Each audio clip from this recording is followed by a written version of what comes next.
Hello friends, welcome to my YouTube channel. I'm your friend Ashok and today we are going to discuss about offense relating to weights and measure.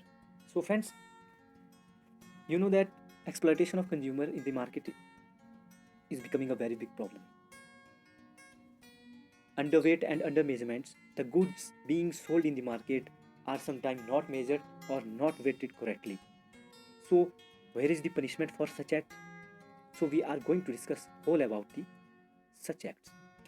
So friends, Chapter 13 of Indian Penal Code 1860 deals with the weight and measure offences.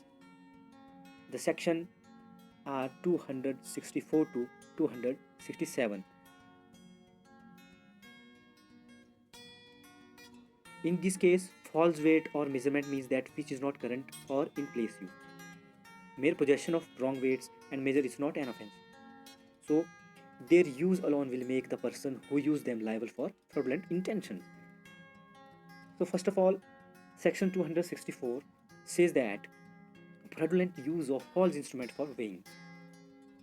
It says, whoever fraudulently uses any instrument for weighing which he knows to be false shall be punished with imprisonment of either description for a term which may extend to 1 year, or with fine, or with both. Under this section, the intention is an essential part of the crime. There are two aspects to these sections. One, dishonest use of some weighting machine, and second, the understanding or knowledge that is deceptive. So, section 265, fraudulent use of false weight or measure. In this, where a person, whoever fraudulently uses any false weight or false measure of length or capacity, or fraudulent use any weight or any measure or length or capacity as a different weight or measure from what it is, shall be punished with imprisonment of either description of a term which may extend to 1 year, or with fine, or with both. Section 264 punishes someone who uses a false balance. This chapter, however, punishes a person who uses false weight, length, capacity, and measure. So, section 265 specifically use of false weight and length of capacity. These, these are two new things has been added in this section. And now we are discuss sections 266. This section says that being in possession of false weight or measure. Whoever in this possession of any instrument for weighing, or of any weight, or of any measure of length or capacity which he knows to be false, intending that same may be fraudulently used, shall be punished with imprisonment either discretion for a term which may be 1 year, or with fine, with both. So the intention is very essential part for same act. This section punishes a person who has fake weight measure, just like uh, section 235, 39 and 240 punish a person with falsified coins. So if it is something other than what is meant to be, calculation is incorrect. If buyer and seller are aware of the actual measure being used as required by this section, there is no fraudulent intent. Only when the dealer purport to sell by a certain standards and sells below the level can it be said he is guilty of a fraud. So fraud should be committed under this act.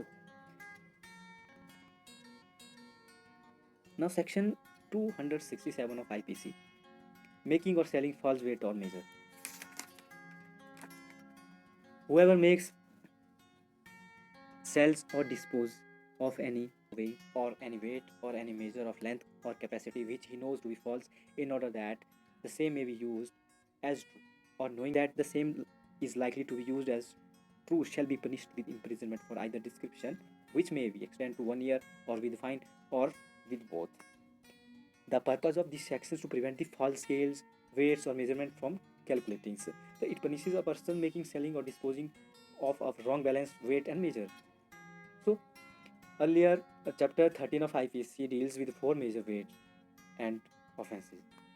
These are fraudulent use of false measure device. The second one is fraudulent use of false weight or false measure of length capacity. Third one is possession of such device, weight, and measure.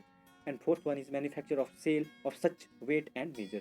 These are the classification of the offense and the punishment is 1 year of imprisonment, fine, or both. The offense is non-bailable and cognizable, triable by any magistrate, and it is non-compoundable. It cannot compound at any stage. This is the whole chapter of IPC, section 264 to 267.